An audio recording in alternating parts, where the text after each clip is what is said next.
Hari ini kita akan membicarakan bagaimana soal podcast yang belakangan ini menjadi tren bagi konten kreator.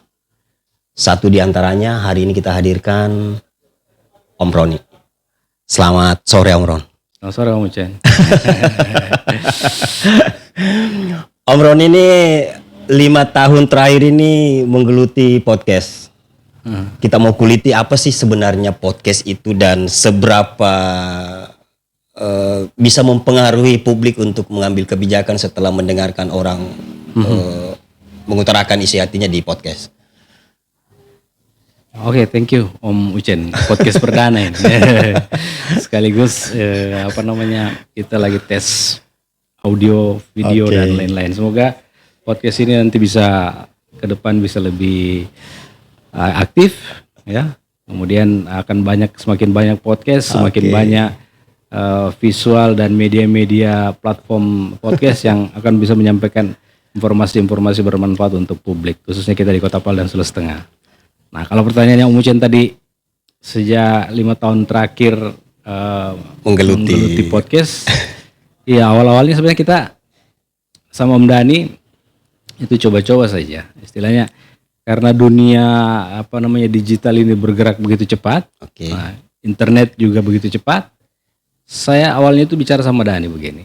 Dan kita ini di daerah, taruhlah kita ini orang kampung ya. Dibanding teman-teman di Jawa sana, fasilitas ada semua. Tapi sekampung-kampungnya kita, sekampung-kampungnya ya. Orang-orang kampungnya kita, tapi internet itu ada masuk. Artinya peluang itu ada. Kita harus buat. Begitu awal kita buat, alatnya dari mana? Gitu kan. Begitu saya tracking di internet, alat podcastnya Deddy Kubusar itu harganya paling kurang 500 juta. Duit dari mana ya? Bisa kita bikin podcast tidak? Tapi saya yakinkan sama Dani waktu itu dan beberapa teman-teman, kalau kita tidak coba kapan kita tahu, saya bilang. Akhirnya dengan budget minim, kita kawinkanlah beberapa alat-alat ini. Ternyata setelah kita dapat di Palu juga ada dijual, alatnya murah. Malah kita pakai dulu awal itu alatnya itu di bawah 1 jutaan. Ternyata kita bisa podcast dan akhirnya berkembang. Ya kita di Pilkada Pilgub kemarin di 2019 itu kami mengundang Rusdi Mastura, hampir semua calon. Mulai calon gubernur, Rusdi Mastura yang sekarang jadi gubernur, Adianto Rasid yang dulu calon wali kota sekarang sudah wali kota, kemudian Irwan Lapata, Bupati Sigi sekarang, kemudian ada beberapa politisi kita undang. Waktu itu juga momennya hampir sama dengan ini, di momen pemilu. Jadi sebenarnya saya dan Dani sudah mulai malas-malas urus podcast ini. Tapi begitu kita coba-coba lah, siapa tahu kan momen ini kemudian orang bilang kembali lagi ke momen di awal-awal kita berjuang. Ternyata responnya juga masih banyak. Ada beberapa orang kami sudah wawancara dan sudah diagendakan, semua bersedia. Nah itu 5 tahun yang lalu. Ini kan sekarang sudah berkembang. Beberapa konten kreator itu membuat studio podcast sendiri. Apa masih bisa dilirik ini sebagai sebuah media informasi? Saya mau cerita sedikit. Kemarin saya berpikir bahwa podcast ini sudah selesai gitu. Masanya sudah selesai. Jadi ya kita sudah malas-malas. Kita sama Dani pikir kita cari sesuatu yang baru deh sebelum.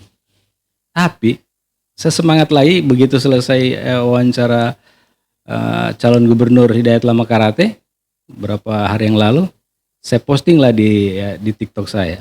Teman saya dari Manado telepon. Hey Om, itu podcast itu pribadi atau media tempat Om bekerja? Saya bilang tidak, itu komunitas teman-teman wartawan di Palu kemudian membuat podcast, namanya Podcast Palu. Artinya dia tertarik? Menurut dia di Manado itu sekarang lagi tren. Dan dia mau juga membuat. Sampai dia tanya alatnya, budgetnya. Dia bilang seandainya kau ada di sini, saya mau kurung kau 1 malam untuk belajar ini. Apa-apanya nih. Saya bilang kayak ayam kita dikurung ini. Berarti masih punya prospek untuk konten kreator untuk meluapkan ide-idenya, masih menjadi sebuah solusi untuk para politikus untuk menjadi sebuah tanda petik ini panggung untuk bagi mereka? Saya kira masih ya, karena menurut saya sama dengan misalnya hadirnya platform media sosial. Jadi kan sekarang di era new media ini semua orang bisa bikin media. Oke. Nah, tadi tanda petik ya, media itu media maksudnya yang di hadirnya media sosial toh. Semua bisa menyampaikan informasi, termasuk dulu kan orang bisa wawancara talk show dan semodel seperti ini hanya TV. Oke. Sekarang benar. Siapa yang punya akun medsos, punya YouTube dan punya perangkat dan punya public speaking yang bisa dilatih, bertanya begitu, mengundang seseorang, jadi. Nah, pertanyaan Om Ucen tadi, kalau misalnya masih dilirik kayak ini podcast sekarang ini dengan banyaknya podcast, saya kira masing-masing orang punya segmen. Tergantung misalnya isu apa yang mau dibawa gitu. Di Palu ini kan ada beberapa podcast yang aktif. Selain kami di Podcast Palu, ada beberapa media, saya sebut saja ya, biar kami di Radar Sulteng juga punya. Kemudian ada pimpinan saya, Kabar 68 Podcast itu, Pak Kamil Badrun. Kemudian ada Saraba Channel. Ada kemudian ada Kiri Kanan itu nama podcastnya, itu ada lebih ke segmentasi anak muda dan hiburan band dan segala macam. Kemudian Saraba Channel lebih umum, dia sudah masuk juga ke politik sekarang. Kemudian ada redaksi apa begitu kemarin, dia juga mewawancara beberapa orang. Dia studionya pindah-pindah, ada dia memakai ruang tunggunya Best Western juga. Saya kira ada banyak di Palu ini. Dan saya lihat pembacanya ada, penontonnya ada juga semua, karena dia punya segmen masing-masing. Iya. 5 tahun terakhir ini podcast dan Om Ron ada di situ. Apakah harus memulai podcast itu menentukan segmen untuk tetap bisa konsisten menyiarkan podcast bagi pemula?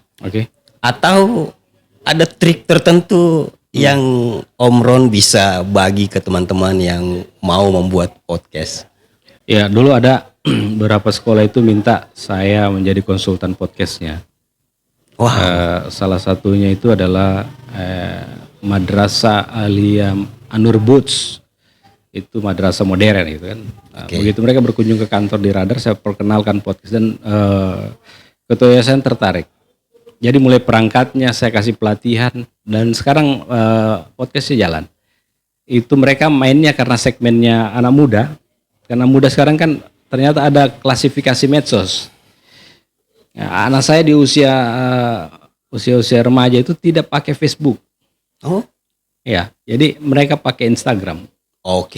Karena mereka lebih asik ternyata bermain medsos di situ. Di Instagram. Nah, jadi podcast di situ bisa dicek, nanti masih aktif sampai sekarang. Cuma memang karena mereka sekolah yang keagamaan, jadi lebih banyak podcastnya itu yang membahas keagamaan, ada mengaji dan membaca ayat suci Al-Quran. Jadi dibuat seperti podcast tunggal begitu. Kami kasih pelatihan sehari dan jalan. Yang awal saya sampaikan ke beberapa orang yang minta pendapat sama saya, bikin podcast itu sebenarnya gampang. Yang susah itu adalah konsistensi untuk menghadirkan konten itu. Ya, karena hari ini misalnya Media Suara Palu bikin podcast dengan narasumber saya, ketika 1-2 kali itu mungkin masih mood. Mungkin mudah-mudahan tidak ya. Tapi berjalannya waktu kalau kita membuat ini menjadi fun, sesuatu yang kita nikmati, saya kira bekerja dan menikmati. Saya kira tidak ada masalah. Kita akan terus jalan dengan tema-tema dan narasumber yang kita inginkan. Jadi tergantung kita saja mau lanjut atau memang orang bilang yang penting sudah saya tahu caranya, selesai. Om Ron, saya ingin bercerita lebih banyak soal itu, tapi saya akan membuat episode kedua. Terima kasih sudah berkunjung di Media Suara Palu, podcast Media Suara Palu. Terima kasih. Bye.